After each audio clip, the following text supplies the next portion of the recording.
World Championships were like we have about like a month and a half between North American internationals and the World Championships. So like that gap of time, like there are no official tournaments. And it's a very strange time because there's no other time in the season where it's like that. There's no gap in time because like that's similar to it because we have official tournaments like at most a month apart.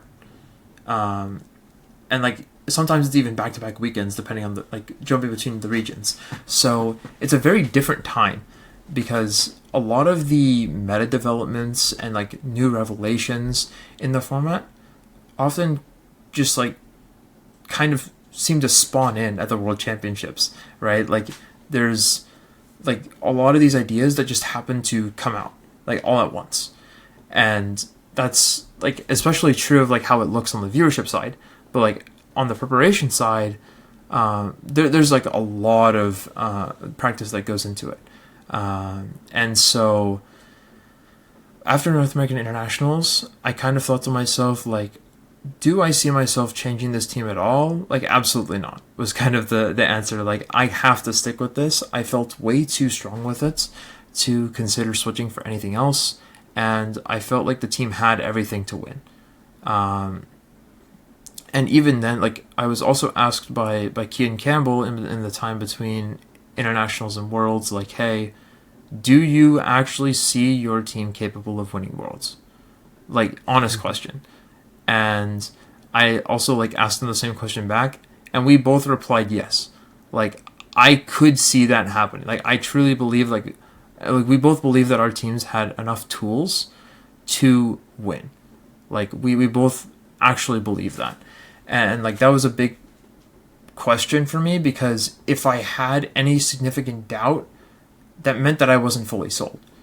And that was either a reason because I wasn't comfortable enough with the team or because there were better options out there that I was considering.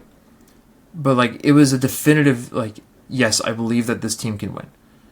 And that was a big part in my Worlds approach because I was like completely sold on like this is the team. I might tweak it slightly from here, but for the most part, it's the same thing that I've been using for the past few months now. I have no reason to deviate from this. And so the World's preparation had begun. I was taking it very seriously because I believed that like I could have a decent result at the World Championships. I like for the past 2 years of qualifying for Worlds, the first time in 2023, I went 2-3. And I continued playing and went 3-4 out of 7 rounds, which I did not feel was indicative of my skill. I felt like it was indicative of a poor, like, string of team choices, like, and decisions, like, relating to my team. And I felt like I did not prepare myself for the 2023 World Championships very well. And that hurt even more than, like, not being good enough as a player. Because it felt like I didn't have a chance in the first place. And that really like hurt on a pretty deep level. And so that entire time going into 2024 Worlds, I was carrying that same feeling. And I was remembering that feeling. And I know what it felt like. And I didn't want to feel that same way. And I was able to rally back from being down 1-2 to get to 6-2. And then I lost all of my day 2 sets. The first of which was to Luca, who I mentioned earlier, in an exact mirror match with the exact same everything. Like, everything the exact same. And it went to Game 3 where we led, like, 4 Koraidons as a result of Ditto. And so it was kind of just whoever moved first. And on top of that, there was a Collision Course critical hit too, which put it in range of a No Terra Flame Charge, which kind of decided the game on turn 1. And like that's how I got knocked out of Worlds, and I felt like I could go deeper, but I also acknowledged that I did a lot of things wrong to even end up like starting 1-2 in the first place. You know, like yes, it was unfortunate with like how that went, but I also didn't do myself enough justice earlier on in the tournament, and I started off in a bad spot anyway, which made me vulnerable to this happening. And like realistically, I need to look at the tournament like as a whole instead of just like this one instance. And I remember leaving the venue, I remember I played Lewis Tan in the last round, and I told him, like, we're both going to qualify for Worlds next year, and I want to get my revenge on you. Because he had beaten me in the last round of day 2, and, like, we've known each other for years at this point, so it was just kind of like a friendly comment, like, hey, like, you better be back, because I'm going to be back. And I never got to, like, eventually play him at Worlds, but that's fine. And I told Carlos Cabal as well, who was running the same team as me and got 25th. The highest placed player that took 3 losses throughout the tournament and did not get to play in the top cut. And I told him, like, we're both going to be in this position next year, and, like, next year I'm going to outplace you. So work hard, right? Like, I told him, like, you better be ready for me because I'm coming for you. Like, you showed me what's possible with our preparation, and, like, I want to show you what I feel like I'm capable of. And I said it mostly as, like, a motivational thing to him and, like, everyone else that we had, like, collectively worked together, because I wanted to, like, make sure that nobody was getting complacent, right? Like, it felt like this was within our reach. Like, we all truly felt like we could get back to this point and go even further. So, fast forward to 2025, that's kind of the same feeling that we have towards preparing for the World Championships. Is, like, we all truly believe that we are capable of doing this. Like, we all know what we're capable of, even though the results haven't necessarily shown themselves on the world stage. And so this influenced my preparation process, like, majorly. I spent a lot of my summer waking up at around, like, 6:45 a.m. to play in some Japanese practice tournaments starting at 7 a.m. There would be, like, 3 rounds of those because they play from 9 p.m. to midnight, and so you just play 3 rounds and, like, that's it. But they do that very consistently, leading up to the World Championships to prepare for best of 3 because they're used to playing best of 1. And they play open team sheet in those as well, and so that was a large part of my process, was practicing in those. And of course that took a lot of discipline in trying to wake up early, and sometimes I'd oversleep by a few minutes and I wouldn't be able to register in time, and I was like, oh no, right, like, I missed the registration. But I was like, the next one I'm going to make sure that I'm up extra early for it. That combined with a string of Victory Road tournaments that I played in, and I was able to, I played in, the first one I played in I think was late June, and I went 7-3, I believe, because it would have been 10 rounds. And so I missed top cut, losing the last round. Where, like, if I won, then I would have made top cut. And so every other Victory Road tournament from there, I was actually able to top cut. I got 2 top 16s into getting finals, right? And I lost in the finals to Taryn Birdie. And I felt so, like, confident in the team, but it was also like, why can't I win one of these? You know? Like, I feel like I can win one of these, but it felt like I was so close, and then I would always kind of, like, lose at the last hurdle, even though I felt this improvement. And so I continued to play in these Japanese tournaments for, like, the last few days until I traveled out for Worlds, and then we get into Anaheim.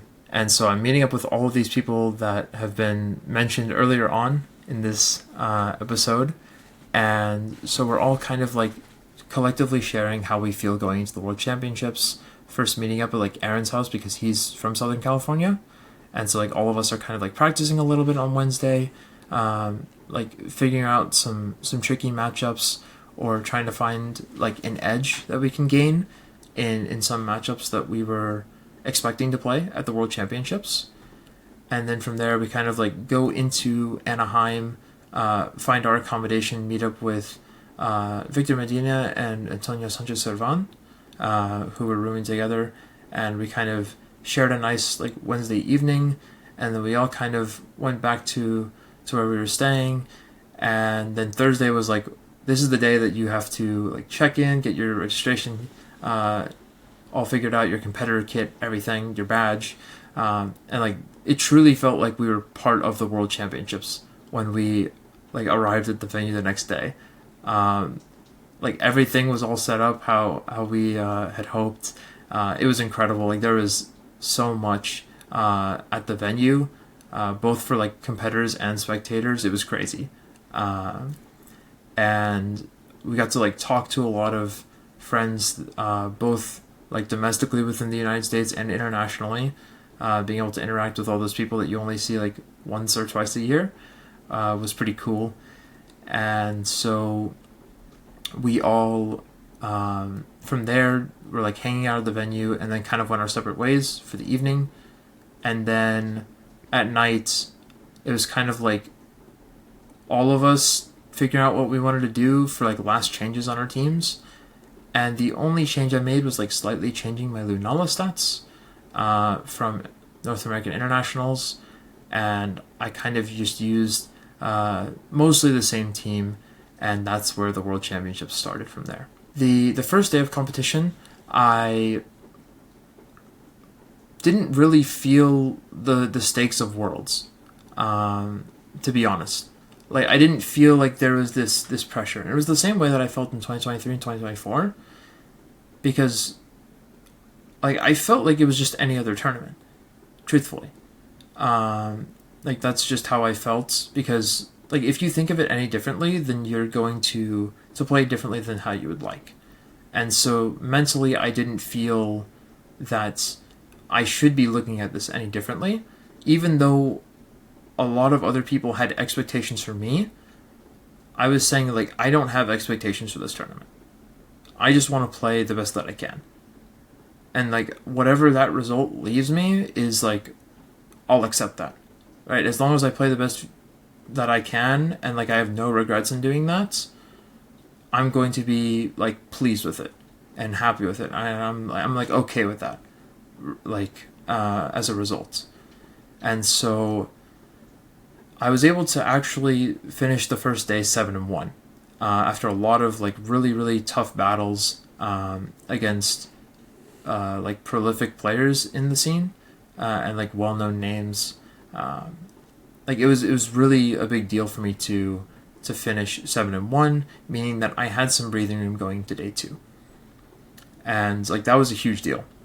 So we all kind of like left the venue after we'd finished day 1 and kind of like went out to eat, hang out, kind of talk about like potential matchups we could play in day 2 and make sure that we got enough rest so that we would be good to go for the next day.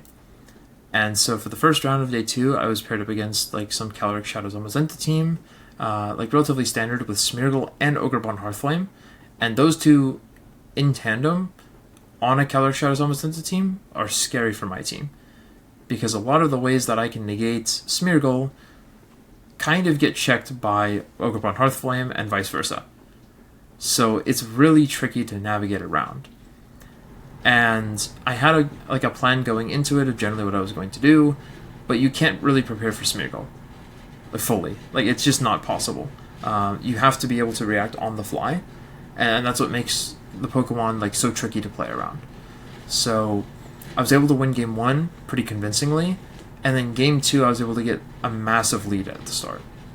But I couldn't find a way to like actually close out the game because Smeargle was able to get a speed boost. The Zamazenta was able to eat a double up on like 1 HP. And it was like, I'm so close. Like I can feel like, and I like this would secure my position in top cut, which like at this point I had never really like been like that close to before. And it was like possibly one attack away for like 4 or 5 turns. And like I was finally able to find an opening to land these attacks and like secure my spot in top cut. And from there, like this wave of emotions just kind of like came over me. Like I couldn't stop crying over it. Like I couldn't believe it. Like I'd finally done it. Like locals of mine who were competing at Worlds and spectating were like watching me, and like as I had secured the game, like before my opponent kind of like forfeited, I like looked up at them and they were looking at me, and like they could tell by this like slight smile on my face and the fact that I was tearing up, like, oh, he got it, like he won. And like everything just kind of like released from there, because there's like a very special feeling that comes with like making it to the top cut of the World Championships. Like, it's one of the most revered accomplishments in like the game's like scene entirely, and like the history of the game. It's like that is like the benchmark. Like, if you want to be considered in like the best of the best, you have to top cut the World Championships at some point, right? Like that's its own tier of accomplishment. And like I had realized what I had done, but it also didn't feel like real. And it was like all so crazy for me, like processing all of this. Like, I had actually done it, and that feeling was so surreal. And I really just couldn't like process it all in time. Fortunately, like, I did win this in 2 games and not 3 games, so this meant that I had like 20 to 30 minutes to kind of rest and recollect myself before the final round. And the final round also went very well for me. The game 1, I could have only really lost if I missed Heat Wave, and then the game 2, I did not take a single point of damage the entire game. I did not take a single attack, and so it felt extremely convincing, and I felt like I was playing like really comfortably too. I was kind of paying more attention to my friends that were playing in the last round than I was in my final round of Day 2 Swiss, because a lot of my friends were at 2 losses, and they could advance to the top cut if they won, but they would get knocked out if they lost. So like, for them, it's like the most important match of their life. For me, the most important match of my life was the last round, but technically every match going forward is the most important match of my life, whether I realize it or not. But I didn't really feel that level of pressure that comes with like playing a high stakes match of competitive Pokemon, and so I was really like relaxed and just selecting the moves that I felt were appropriate, and like it turned out really amazing from there. And so I got a quick win, another 2-0 win, and I went to turn on my slip and just kind of wait alongside to see if my friends made it. And all of my friends who were in the win-in had actually advanced to top cut as well. So that was like an amazing feeling that we all kind of got to celebrate. Like, we're all in top 32, and I had locked top 16. So we were all getting top 32 bags and hats and cards. And like, that was all so crazy to kind of be like, we all did this. And like, a year ago we said that we could get back to this point, and we did. Like, we truly did. And so we had like a lot of downtime between the final round and the start of Top Cut. And for me, it was even longer. Like, I had to wait a long time because I had the bye. So I didn't play until top 16. And so I was talking with some friends, like alongside the science stream match on the TV there in the venue, while trying to pay attention to my friends who were playing at the time and like keep up to date on like how their match was going as best as I could. Of course, it's a bit difficult to watch those matches that aren't like on a broadcast or displayed on a TV. And coincidentally, the match that was on the TV near the play area was the top 16 match between Mao Harada and Yoshitaka Izawa, which meant that the winner of that match would be my eventual opponent for like my top 8 if I were to advance. I didn't watch too closely, and I kind of watched casually, just like talking with friends, trying to, you know, treat it normally. I didn't want to like be super like focused in on that match because I had a top 16 match to focus on. Anyway, like, it didn't matter if I knew who I was playing in top 8 if I didn't win the top 16 match. And it meant that I would have to play Cedric Bernier or Theotime Massaut. And like, those two are like polar opposites in their player profiles and like the matchups that they have into my team, where Cedric is from Texas like me. He's been playing for a long time. He's been an inspiration to me, like when I started playing. My first tournament in seniors in Dallas 2018, he won in Masters, right? And he'd been playing for a long time, and like, this was like, I think if you ask him, he would consider this accomplishment like his most proud accomplishment ever. Was like top cutting the World Championships. And then on the other hand, you have Theotime, who, like, I'm not super familiar with the French scene. I have played Thomas Gravois and Hippolyte Bernard before in tournaments, and I'm friends with Aurélien Sula, but I'm not too familiar with the French group of players. But I do know that Theotime had an incredible season. He had like 2 top 4s at regional level events and a top 8 at Europe Internationals. So like a very, very incredible season. And that matchup was a lot better for me than Cedric's. I was pulling for Cedric as a Texas player because I had known him for so many years and I had always looked up to him. But like on a selfish level for the tournaments, I much preferred playing Theotime because the matchup was much better for me. And eventually Theotime would win, meaning that like Cedric was knocked out, which came with some disappointment, but I was also really relieved to see that I was playing a much easier matchup than I would otherwise. And so we have another probably like 20 minutes, give or take, before we play again because like judges and staff are coordinating on who's going to be the stream matches, who's going to be the side stream matches, who's just going to be playing regular matches on their Switch, the seating arrangement, like everything. They wanted to make sure that it was very organized because like these are the most important matches of the tournament, and there's a lot less players to manage than before, so it's like much more doable and like much more reasonable to be able to coordinate all of this. And so I did not get on a side stream match or the mainstream match for my top 16, and game 1, pretty much everything that could go wrong goes wrong. Not in a sense that I got unfortunate, but I just got completely outplayed. Like every single turn went wrong. I put myself in a position where I had to make predictions and I just wasn't able to get any of them. And it felt like, truthfully, like my worst loss of the tournament. Like by far. I got destroyed. And so going into game 2, I was like, I don't want this to end here. I know that like literally everything that could go wrong went wrong. But like that's also not how this matchup would normally play out if I just make sure that I don't put myself in those positions. And so I gave him like a lot more opportunities than I felt like I should have for him to just run away with the game. And he took all of them. So going into the game 2, it was a double restricted lead from Theotime with like Miraidon and Calyrex Shadow, and I led Miraidon and Fluttermane.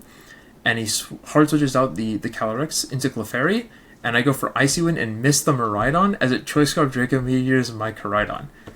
And at this point, a lot of my friends who were like watching over my shoulder from some tables back had thought I had lost. And a lot of the French players were almost convinced that like Theotime had won.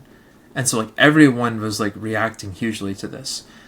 And in that moment, I kind of thought, yes, that's really unfortunate that I don't get the damage down of like Icy Wind Flare Blitz into the incoming Clefairy.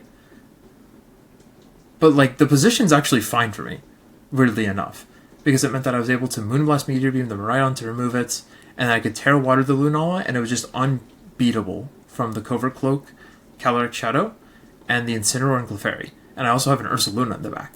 So I was just able to deal damage with Moongeist Beam, ignoring the Friend Guard with its natural secondary effects, and deal a lot of damage, then get Ursaluna in, Trick Room, and I even side Earthquake myself one time, catching the Incineroar and Switch in, and dealing a lot of damage to it.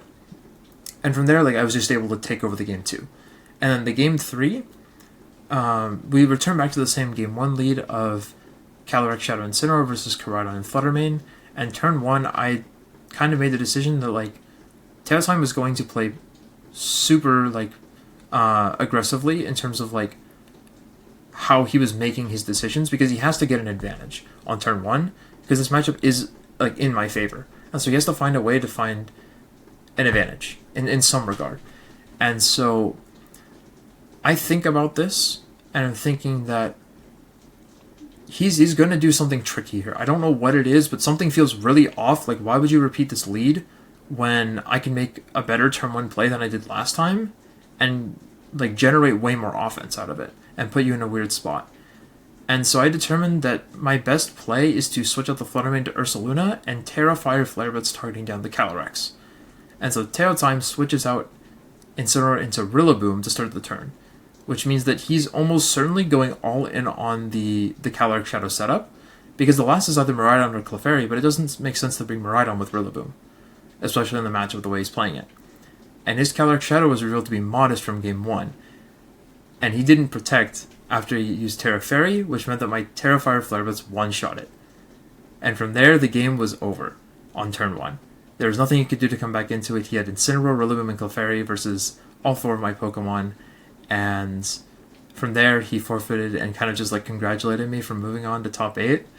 And a lot of the people that were supporting me and watching me play through the tournament like congratulated me. The French players came over and congratulated me, talked to me for some minutes, and they were like really hyping me up and like being supportive. Like, hey, like it was honestly incredible, like the resolve that you had to come back from that game 2 position and to like still keep your composure and to manage like winning the set. Like that was really impressive. And like I didn't have people like ever really say things like that to me before at tournaments. Like of course people will be like, oh, you played really well, but for people to like have that level of acknowledgement that were like watching the match and like were also fellow Worlds competitors say that kind of thing to me meant a lot.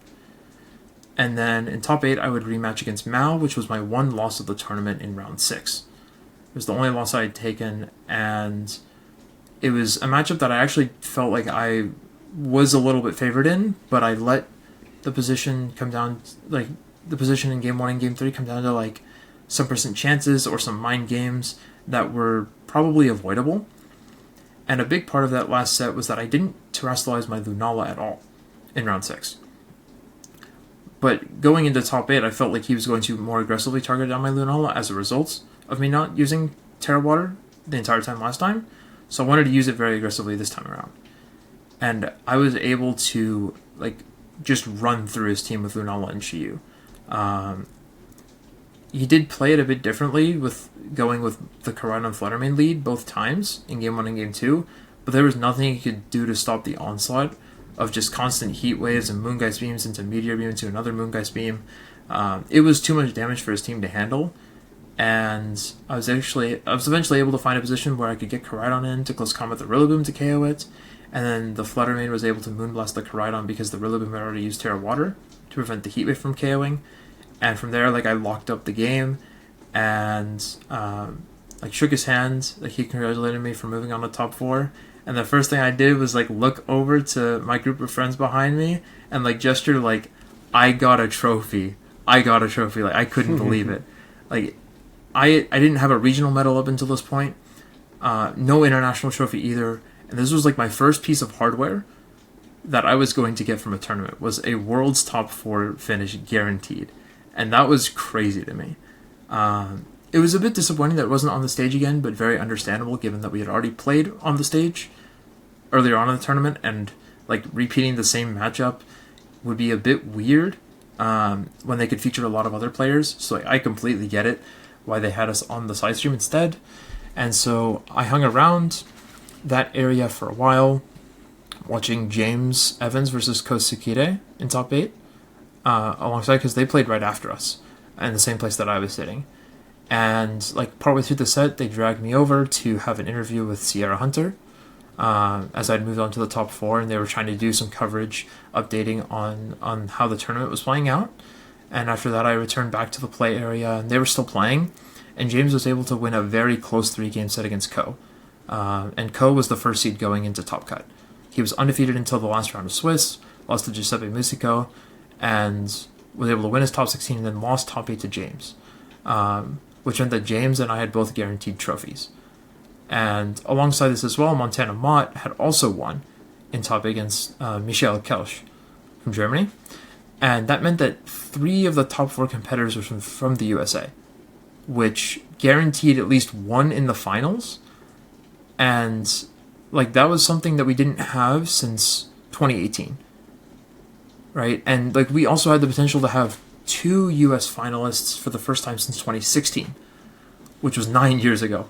And like that was crazy to kind of think about. Like I could be part of like this like feat in competitive history, like this monumental feat in competitive history. Is like the United States had 2 like pretty disappointing World Championships the past 2 years, with 2024 and 2023 having our top finisher placed in the top 16, and like Canada was carrying us for North America the past 2 years with a top 8 finish in both years, from Navjit Joshi in 2024 and Abdullah Mahayuddin in 2023, and like the last time we had like a very, very strong result was having 2 top 4 finishes in 2022 with Paul Chua and James Beck. So it had been 3 years since the USA had like an actual strong World Championships. And for us to have like 3 of the top 4 slots was like crazy to think about. And so as the last match for the top 8, we got to watch like my friend Victor Medina play against Hirofumi Kimura. And unfortunately, Victor ended up losing. Smirko got a bit out of hand. And it was a good set though. And I was happy. Like regardless of who I was playing, of course I wanted to play Victor. It would have been cool to like see him get his first Worlds trophy, because like he doesn't have the top 4 yet. He has a top 8 in seniors, a top 8 in masters, and now his second top 8 in masters. But it meant that I would be playing against Hirofumi Kimura in the top 4, which is a player that I have like looked up to since 2018 when he like exploded onto the scene with his Japan Nationals victory, which actually came off of qualifying for like winning the first international challenge back in January. A lot of people don't know that. It is like he actually won an online qualifier like early on in that season, and I believe he also qualified for 2016 Worlds but didn't go. But I could be very wrong about that. I'm not exactly sure about that. But 2018, like he had a phenomenal year. Didn't end up like showing out at the World Championships as a lot of people expected, but 2019 he had another unreal year and like one of the best years of competitive Pokemon like we've ever seen. Won Japan Nationals and then finished second at the World Championships, with like an iconic team with Umbreon too, and so like, he is seen as arguably the best player to never win the World Championships, and like undoubtedly the best Japanese player to never win a World Championships. And like all hopes of like these 2 countries like rest on us. It felt like it was either Hirofumi wins, securing a spot for Japan in the finals, or if I was to win, I would be securing an all USA finals for the first time since 2016. And that was like a lot to think about. So they had us waiting outside watching James and Montana play top 4. James had eventually won, I believe, 2-0 to move on to the finals. And at that point, I was kind of waiting backstage. And when James had walked back off of the stage after his interview and all, like everything else they had him do for media, I congratulated him. I was like, hey, good job, right? And like, it's really incredible what you did. Like, you should be proud. Was kind of the thing. And he was like, thanks, like good luck in your top 4. Just kind of like a friendly conversation as competitors, because we had played each other multiple times at this point, like leading up to this. And like it was possible that if I made it to the finals, it would be the 5th time that I would play James in an official tournament. And that's the most I've ever played anyone. Is like 4 times already, but it would be a 5th time if I were to win. And even though like the stakes of the match were so incredibly high, I didn't even really like think of what it meant if I won or lost. Like that thought didn't cross my mind at all. So they had us waiting backstage for a few minutes, and Hirofumi and I didn't really speak to each other at the time. We were just kind of like doing our own thing, just kind of relaxing, just kind of hanging out, waiting for us to be brought on stage. Eventually we were brought on stage to set up everything, and then we started playing. And the match kind of got out of hand at times with some spiritual speed boosts. In the game 1, it got to +6, as you know. The fastest Smeargle in the West, and I was somehow able to find an opening to like close out the game there with a turn 1 wake on my Koraidon to flare with the Calyrex Ice in the end game. I did like knowingly play for that exact situation earlier on in the game, as I wanted to burn 1 turn of sleep at least, So I had an out for the Koraidon to wake up, because I knew that his last Pokemon was going to be Calyrex Ice. And he had already used Terra on the Koraidon turn 2 to Flame Charge for a lot more damage. And so I wanted to have that as a possible win condition. And then Game 2 plays out in a much different way, where he's using Follow Me as like close combat instead of going for the Flame Charge. He was able to get the turn 2 read right, like in both games. And like that turn 2 is like massively influential how the rest of the game plays out. And so I'm like on the back foot. And Smeargle also gets a speed boost in Game 2, which becomes a lot harder to manage because I can't go into Lunala immediately. Like I'm forced into Brute Bonnet. And so I'm able to string together like a lot of like semi-predictions and a lot of like safe plays to bring myself back into it. And a big turn was when he went for knockoff into Chiyu, like trying to cover a Lunala switch in, as I got like Heat Wave Chip and a Spore. And then the next turn I was able to overheat because my Choice Scarf was knocked off into the Incineroar. It Flare Blitzed my Chiyu for the KO and I was able to Seed Bomb into the Incineroar for the knockout on like maybe 5%. And the Calyrex woke up on turn 1 and said Trick Room, which was extremely favorable for me in that position, because it meant that I was attacking first with my Lunala and Brute Bonnets, with the exception of Calyrex Ice, before the Koraidon, instead of the Koraidon attacking first. And it meant that I could Spore the Koraidon before it attacked. So I was able to safely Spore the Koraidon, Meteor Beam into the Calyrex for the special attack boost, and then Spore the Calyrex on the following turn and Moongeist Beam the Koraidon for the KO from around 65 to 70%. And on that turn, Hirofumi also missed Leech Seed on the Terra Water Brute Bonnet, and at that point the game was over. He could not stop the onslaught of Moongeist Beam and Seed Bomb into his Calyrex that was Terra Fairy, and from there I had secured my spot in the Grand Finals, which was like a crazy feeling to have, because I didn't really fully acknowledge what I had just done. Like, of course I realized like what was happening and I was fully in the moment, but everyone had always told me who had gotten deep in a tournament, like, you arrive at the finals before you even realize it. Like, you feel like you could play more Pokemon. And I never really believed that. But now that I've experienced it, I truly felt like I just played like a few games. And like that was it. But I was all the way, like, had secured my spot in the Grand Finals, had to do media with James for probably like an hour. And then eventually we got freed to go to dinner, where we were sitting at the same table, and like a lot of the people sitting around us, I didn't notice at the time, but they, I guess, like intentionally and purposefully set it up so that James was sitting directly across from me, which is pretty funny, which resulted in a funny photo that kind of went viral on Twitter, and so that was cool to see.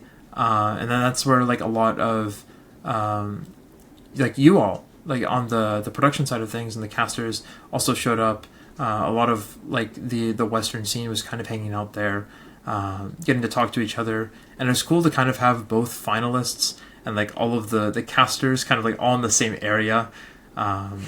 There's only a few times where that happens, and I don't think it's ever happened where like both finalists are there at the same time with everyone else. And so that was a cool moment, like especially of it, like me being one of the main characters in that story in a way is kind of strange to think about too. Is like, I'm really playing in the World Championship Finals tomorrow, and like I would try and like say it enough times to convince myself that it was actually happening, but it still didn't feel real. So from there we went and like all of us got ice cream afterwards as well for like another 45 minutes, and then we kind of went our separate ways to prepare for the match.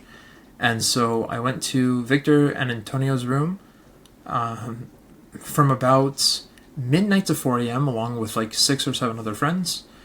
And when it had gotten to just past 4 a.m., everyone was like dead tired. Everyone was kind of like out of it at that point, and it seemed like we were not going to be getting in like any efficient practice or like worthwhile practice anymore.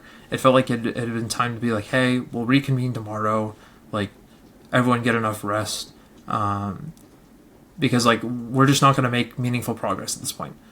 And so we got around like most of us got around like 6 to 7 hours of sleep. I want to say I got around 6 to 6.5, and my group went and got breakfast first before we met back up at their room. Of course, with traffic in Southern California, we weren't actually able to find a spot to park for like 30 to 40 minutes.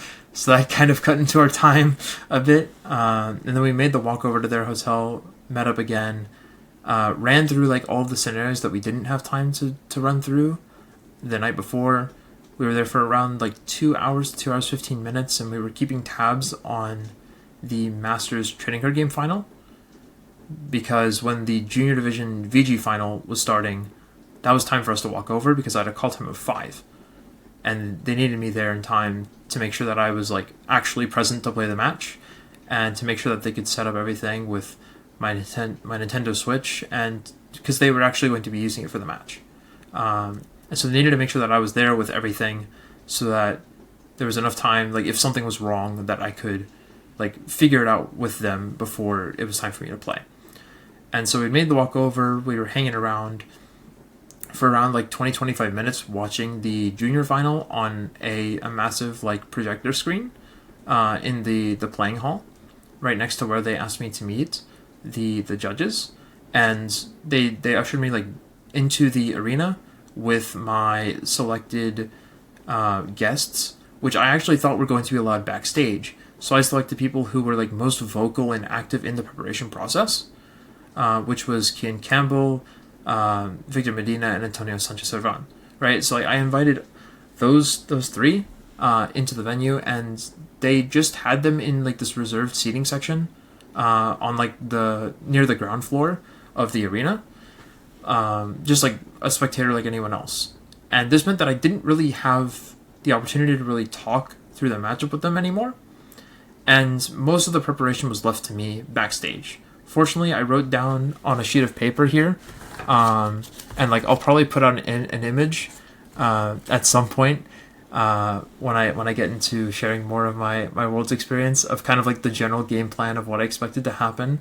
And I was like reviewing that backstage, kind of like I was preparing for a quiz or like a test, trying to like memorize everything and make sure that I had everything like fundamentally down.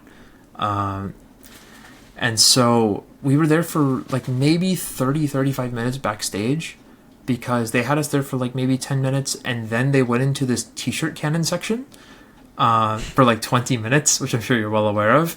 And then they had us kind of lined up backstage to make sure that we were ready to walk out after Kevin had won in seniors.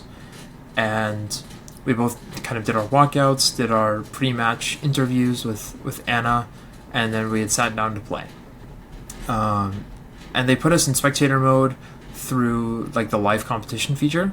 So like we were battling each other in our own tournament, so we couldn't control when we started the game. They just kind of asked us if we were ready or not, and then they sent us into the game, and like that's where the finals started from there. It would honestly take me like hours to go into depth on like everything with the finals, which I'll probably do at some other point, so it's probably best to like spare the details on that for another time. But it was like honestly an incredible final. Like looking back at the time, I thought that I didn't play very well because a lot of other people were convinced that like I had thrown the game too, so to speak. But I think a lot of other people just like didn't see the other ways the game could play out. And like I do think that like my logic was sound in how I approached it. I'll probably go into detail on that like later on in the coming like weeks and months on how that final played out, and like explaining my thought process with everything to make it like abundantly clear what was going on in my mind, like what possible options could have played out.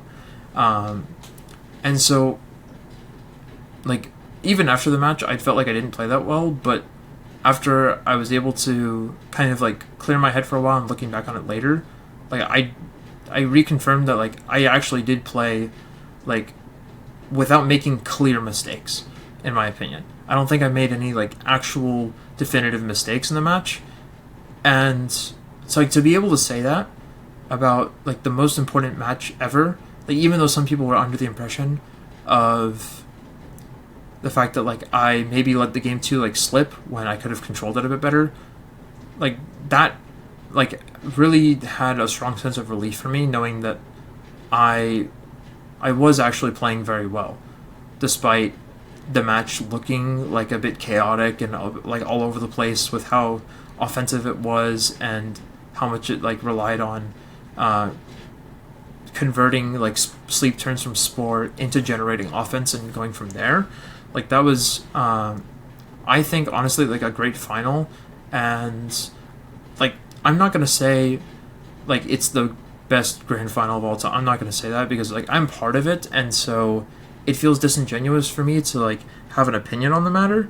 But I do think it was actually a great grand final, truthfully, from both sides. I thought James was playing really well, and I thought that I like made some strong decisions in how I was approaching the match, and how I was playing in it, and so I was really proud of it.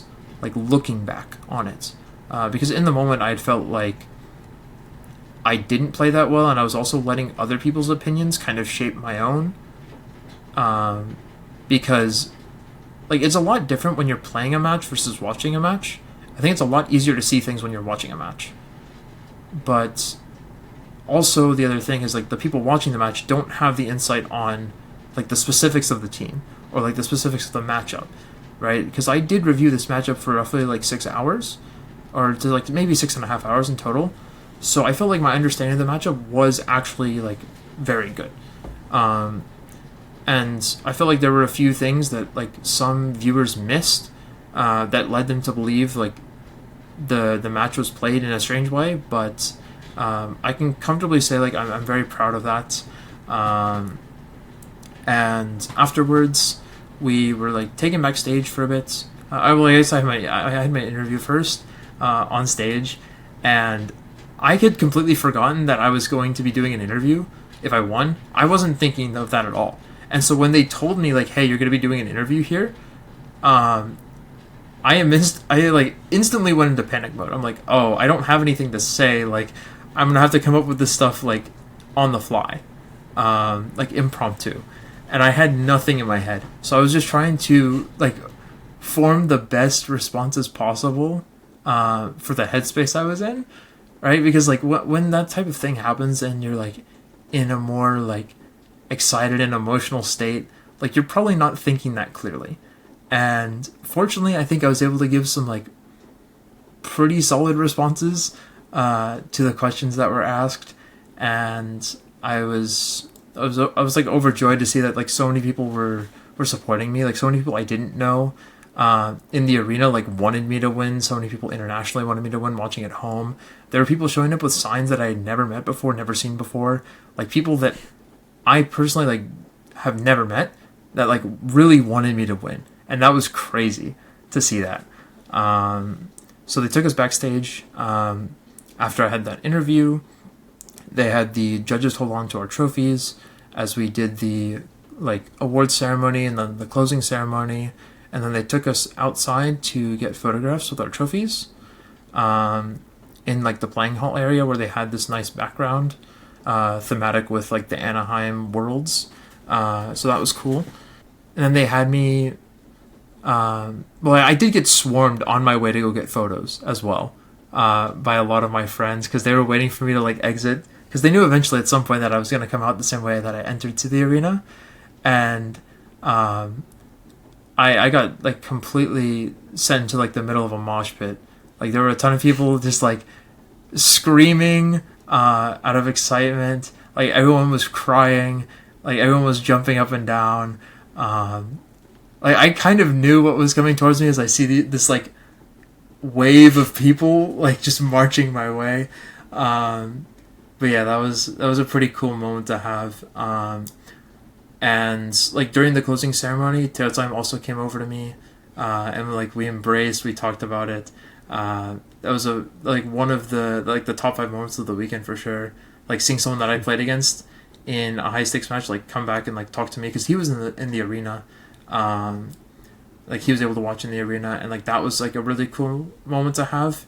having someone that like you played earlier on in the tournament come and like talk to you, and like congratulate you on like winning the world championships. Like that was all crazy to me. And like during the closing ceremony, and like after the closing ceremony, I probably had like 30 people, give or take, come up and ask for photos and autographs as well. So that was crazy to have. And I had like the photo with the trophy, of course, outside in the playing hall. And then they also had me receive all of my world's prizes. So the trophy, the champion bag, the champion jacket, the champion hat, and then the top 32 bag, the top 32 hat, the top 8 hat, and then all of the cards that go with the top 32, top 16, top 8, well, quarterfinalist, semifinalist, finalist, champion, and then number 1 trainer. I received all of those. I received a like World's 2025 champion medal in Pokemon Home. And I think that's everything. And I had walked outside, and like this entire group of people, all my friends and like other people that I was talking to throughout the weekend, were waiting outside for me. And like I went up this escalator instead of going outside when they all thought that I was exiting. I went up to do this media section where they have like the video that they play in between rounds at regionals of like the champions of tournaments.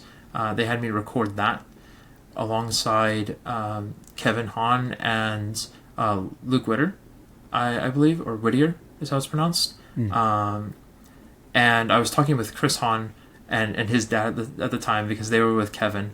And of course I've known Chris for a while now, and so like that was fun talking to them about like their experience at Worlds, and like trying to process all of this, because of course like they've been here before with Kevin. Like Kevin did this last year, but like this is the first time that I've seen anything like this, and I was just trying to give like the best responses I could to like the questions they were asking me. Yeah, after that they took me down one more time, and I was allowed to leave from there. They had everything that they needed of me, and like this massive group of people was finally able to like interact with me once again, and I got to show off everything.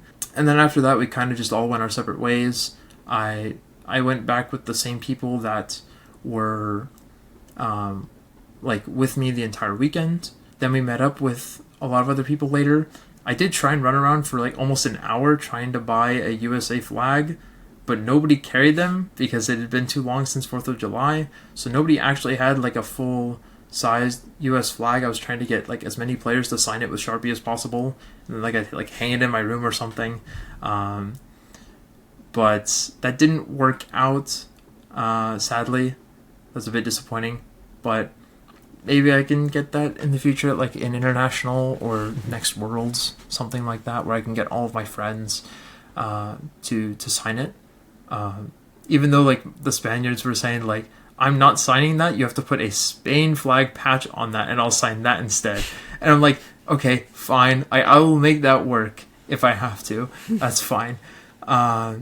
But yeah, that's what I was doing on Sunday night until I met up with like everyone, and I got to meet up at this like outing with a lot of the VGC players, and I got to talk to like a lot of the Japanese players as well. Got some photos with other world champions, and like with Shohei Kimura and Shomo Honami, and I got to have a photo with Yuma Kinagawa as well. I don't remember if I got a photo with Kiyomu Endo, but I hope I did. If I didn't, then I certainly hope I do, like the next time I see him. Like I've been paying attention to those guys for so many years, and like for them to kind of like acknowledge me and like have that same level of respect that I've always had for them is like indescribable. It was such a cool feeling, but at the same time I didn't really feel like it was the same day that I like won the finals or that I just won the world championships. Like it didn't feel like that's what happened. It just felt like I was hanging out like I was last year after Worlds with a lot of those players. So that was crazy to kind of experience it on the other side of things, because I saw how it was for Luca Cherubelli last year, because he showed up with like a lot of the other players afterwards on that Sunday night, and like I got to like kind of experience the other side of it, which was really cool, and like it was also crazy. I didn't get home until probably around like 2 a.m. And then that's where we were all kind of like out of it for the night and trying to get as much rest for like Disneyland and California Adventure the next day, because we had all planned like, hey, we're doing this on Monday, like weeks to like a month in advance. We were like, this is what we're doing on the Monday after Worlds, because it's going to be cheaper, there's going to be less people, and like this is the one free day that we have, because most people are planning on leaving on Tuesday, was the idea. And so that was a very, very long day. We spent the entire day there. Some of my group showed up at around 8 a.m. And then the rest of us showed up around like 10:30 to 11. And I was completely drained by the time it was midnight and that we were leaving. It was an awesome experience though. And like right afterwards, I was like, I hope I can do that again like tomorrow. But obviously I'm flying home tomorrow, so I can't. But yeah, that was awesome to have that sort of time to myself. And like a lot of people were like, dude, when are you gonna like tell people publicly like on the internet that you like won Worlds? And I'm like, I don't know, I just kind of want to enjoy like today, you know, like I can worry about that stuff tomorrow. Like it's going to be there. And like a lot of people kind of like agreed with me, and it's like, hey, it's fine, you don't have to like stress about it. Like it's always going to be there, like there's no rush. And like that was also very comforting. It was like I get to just like enjoy a day where I just get to hang out with friends and like have a good time. So that was nice. A lot of people actually recognized me there. Like a lot of other fellow competitors recognized me, both from the video game and the trading card game. Got a lot of photos with people who asked for them, and it's like all like so crazy adjusting to like people asking me for photos, because I never really like made my face like that public on the internet, like just out of like caution. I just didn't feel like it was necessary to do. But now at this point, like I understand it's unavoidable. Like it's always going to be there, and I've accepted that fact. That's okay. It doesn't bother me, and it, like in some ways, it's a massive relief as well to know that like that's just what it is now, and like I'm okay with adjusting to that. I don't know if I'm prepared for how events are going to be in the future, if people are going to be kind of asking me that same way. I don't mind it at all. Like I want to make that clear. Is like I don't mind it at all. I find it like actually very fun to like meet new people and get to like hear other people's stories. But like it was a lot to adjust to in such a short amount of time. Because I kind of was just always in my own circle, and I would reach out to like talk to other people at events when I saw fit, but it wasn't like I was like going out of my way a ton of times to like be super social. I was just kind of like doing my own thing, and when I saw an opportunity to talk to someone when I wanted to talk to someone, I would. But now like I don't know if I'll ever be at a shortage of that again, which is cool to think about. And it makes me happy to know that like I've also been an inspiration to a lot of other people. In my story of it is like a lot of people look at it as like, this guy doesn't have any like trophy or medal, but then he just won the world championships. Like that's just so bizarre. And like there's never been a world champion that has had like, I don't want to say a lower profile than me, but like to say the least, like it's a bit unexpected to some. Like, of course, I always believed that it was possible, but it wasn't something that other people really considered to be, like, a likely outcome. And so like all of that like collectively is just so crazy to feel like I actually did this. It's real. Even though I don't believe it's real, it is real. And to see my name next to like all of the other world champions is like so crazy. I even when I look at it, I just stare at it for like minutes at a time, and I'm like, that just can't be real. Like, how is that real? So it's probably going to take a long time for it to actually settle in. If it ever does, I don't know if it ever will. I'm assuming it will at some point. I just don't know when.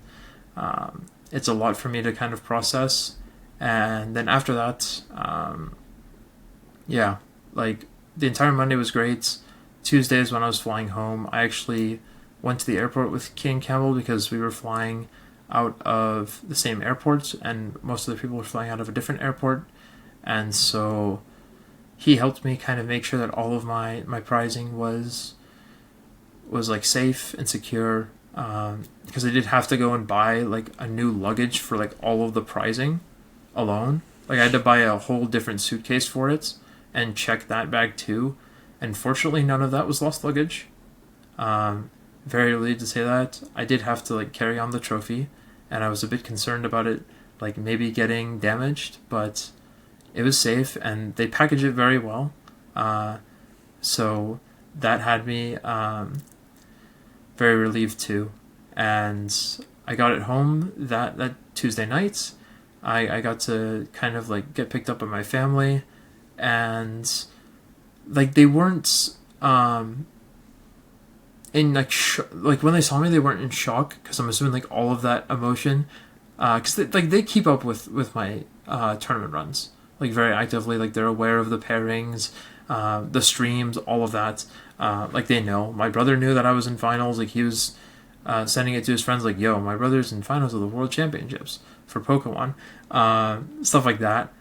But like all of the shock that had like come with that had kind of already, I guess, went by the time that they were picking me up, and it was just kind of like looking forward to seeing me again, because to me I'm family, like first and foremost, and that's what they've always known me as. Like no matter if I got like this result or not, like they'd still be happy to see me regardless. And on top of that, like I had friends like all over the world watching me at like all these different times. I had a friend who was visiting like Spain during my Worlds trip that I would have given a spectator pass to, and he was up at like 4 a.m. watching me play the grand finals and like my top four, my top 8 sets.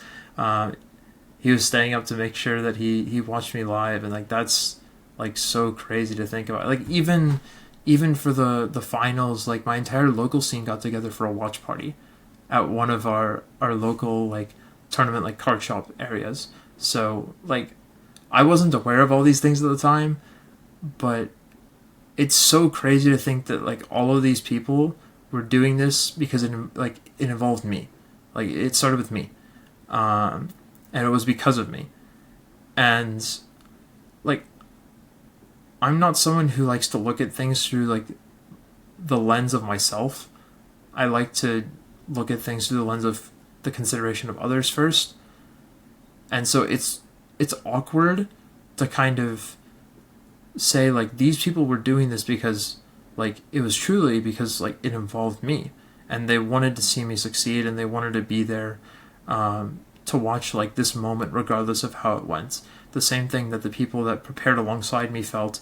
I was like, hey, listen, regardless of how this goes, like thank you guys for everything. I'm going to try my best, but I can't guarantee anything. Like it's Pokemon at the end of the day. Like anything can happen. And like they all told me like we'd do it again regardless of the result. Like even if we knew you would lose, we'd do it again. Like for sure. And to see like everyone feel that way about me is it's surreal. I don't know how to really internalize it and really like think of it going forward, but the amount of people that just like were there for me in my moments that I'd been working towards for so many years was just wild. Well, yeah, that's a lot of food for thought there. Thank you so much for going into the detail that you went into. Just thrilled to hear that you had that support of your family and friends, and of course, it all comes back to family at the end of the day. Even in the Pokemon games, you become the champion and then you return home. And in fact, when you sent over the topics to me before we started recording, you hadn't even included your Worlds win as one that you definitely wanted to talk about because the dust is still settling. But I really hope that talking about it there has helped sort of come to terms with what you've achieved, even though, of course, it's going to still take a lot longer for that to happen. So then, it's time to round out your dream team. Let's figure out